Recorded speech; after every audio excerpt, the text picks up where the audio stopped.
Hey, welcome to the third and final installment on our three-part series regarding hiring a website designer. Tonight we're going to go over the actual design process. This is my design process, not necessarily exactly what you're going to go through if you don't go through me, but this should give you a pretty decent idea of what to expect when hiring a web designer. So the design process.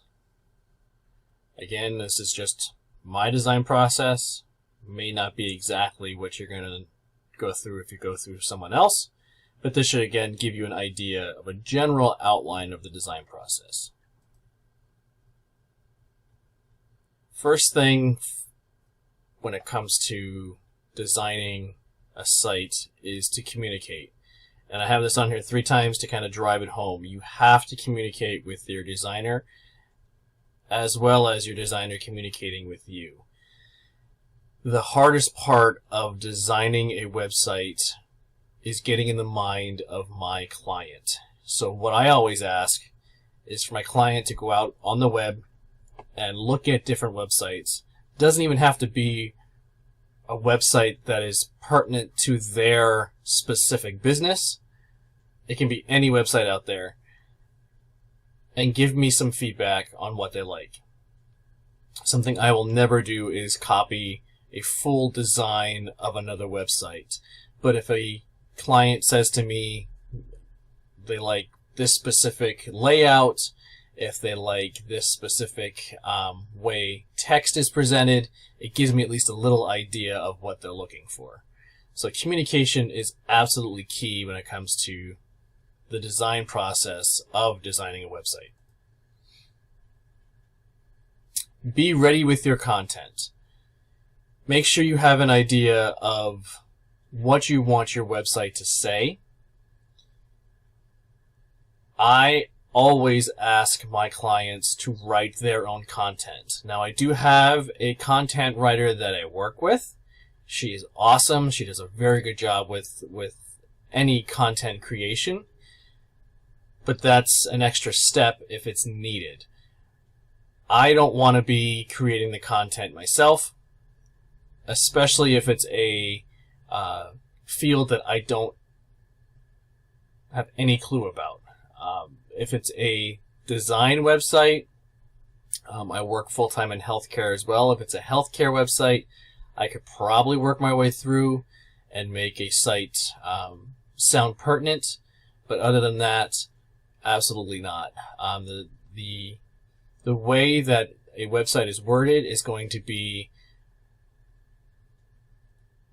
pertinent more if the owner actually creates that content and it's coming from them as opposed to someone trying to fudge their way through.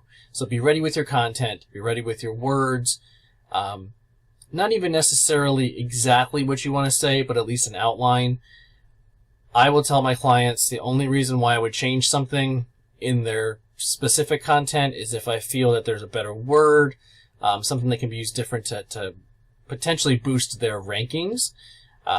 Sliding in a keyword here or there or something like that. But other than that, I usually don't change their content.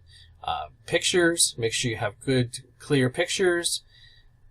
If you have pictures that are big, that's fine. When I say big, meaning large files, I can always compress those files. I can't make a file look better. I can't make a picture look better. I can't take a kilobyte picture and give it the quality of a few hundred megabyte picture, but I can take a file that's over a gigabyte and compress it into a 200 or 300 megabyte picture and make it look good on the website.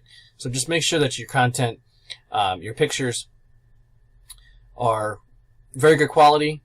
Like I say, your designer should be able to compress those pictures, but they will not be able to make the picture look better in the sense of adding pixels to the pictures.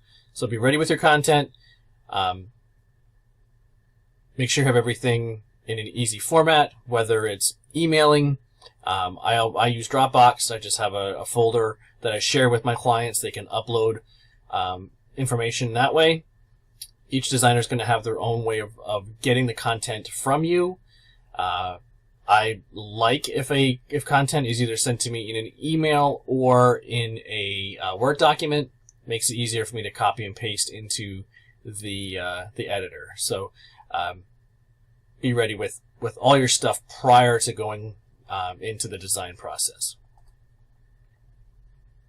Expect changes. So this is the kind of preceded this one when I said about changing content if it's going to affect rankings.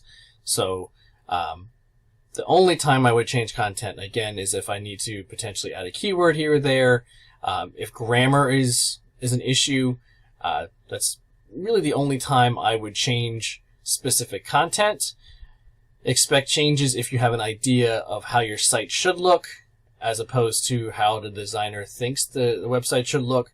It should be a back and forth communication. Again, going back to the first slide, I like to design the home page and a sub page, and then send that off to my client. A lot of times we will do a Zoom call at that point, or even a cell phone call, and go over changes as to how I think it should look and how they should think it should look. The beauty of Wix is I can make a change, hit the publish button, they can look it on their browser and see the changes fairly immediately. So it allows me to make some quick changes, them to see the changes, and then we go from there. So I tell my clients, once I get the home page and a first sub page created, that gives me a pretty good outline of what they're looking for. Each sub page at that point should follow the same outline, so that the website has some congruency. So we usually don't have to go back and forth after that. And then it's a matter of, after the site is fully designed, sending it back off to the client again, and then again making any specific changes that need to be done. But expect some changes. Don't get offended if your designer asks you to make changes, or even makes changes and then sends them over to you. This is all part of the design process. It should be a back and forth. I expect not to hit a home run, as I would say, from the start. I tell all my clients that specifically. I don't expect to hit a home run. I expect them to come back with changes. It's just part of designing a site. I don't think I've ever hit a home run, I'll put it that way, in the sense that there was always something to be changed here or there. Client wanted text moved or something bolded, or didn't like the wording I maybe have changed for the keywords, and then we just kind of go back and forth until it kind of all makes sense. Critique the design. As a designer, I expect my design to be critiqued. This ends up being your website in the end.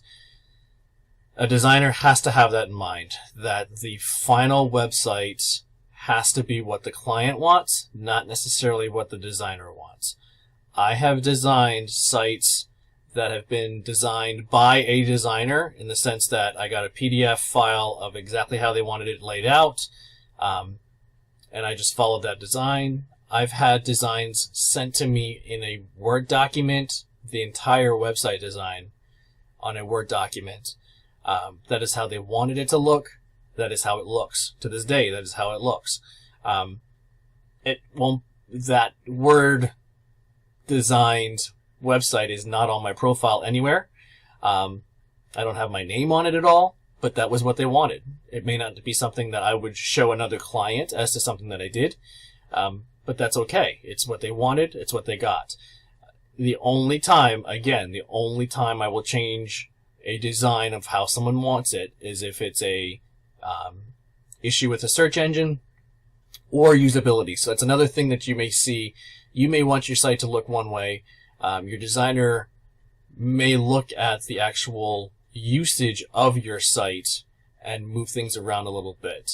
We have to, as designers, think about users using the site that may have disabilities, whether it's difficulty with sight or any other potential disability that may affect the usage of the site. I like to use a plugin as well to help with that. I use the userway.org plugin. It is not ADA compliant, but it does help with upgrading, downgrading contrast, reading the text to your to the user. It just makes the site more accessible to someone with disabilities. The free version, again, of userway.org is not ADA compliant. Their paid version is. So if you have a client that is really needs the ADA compliant nature of userway, expect to pay for the userway plugin. So it's a fairly hefty cost up front. It's a yearly cost. There are other plugins out there. I use userway. I've been using them for a few years now, and it's easy for me because I know how the plugin works. I know how it works with Wix, so it's a fairly easy integration into the site. But expect to critique the design of your website. Remember that this is your website, not your designer's website. And don't back down. If there is something that you feel that the site should have and the designer is not doing it, make sure that it gets done. As long as the designer is just not doing it and is not giving a good reason why they're not. So expect to critique the design. So that concludes our 3-part series on hiring a web designer. If you have any questions, don't hesitate to reach out. You can email me at info@wixfundamentals.com. You can also check out our website at wixfundamentals.com. The website has a form to fill out to contact me regarding getting a website designed. If you have any questions, again, don't hesitate to reach out. If there's stuff that you think I missed, make sure to comment below in the comments. Hope this helped out. Have a great night, guys.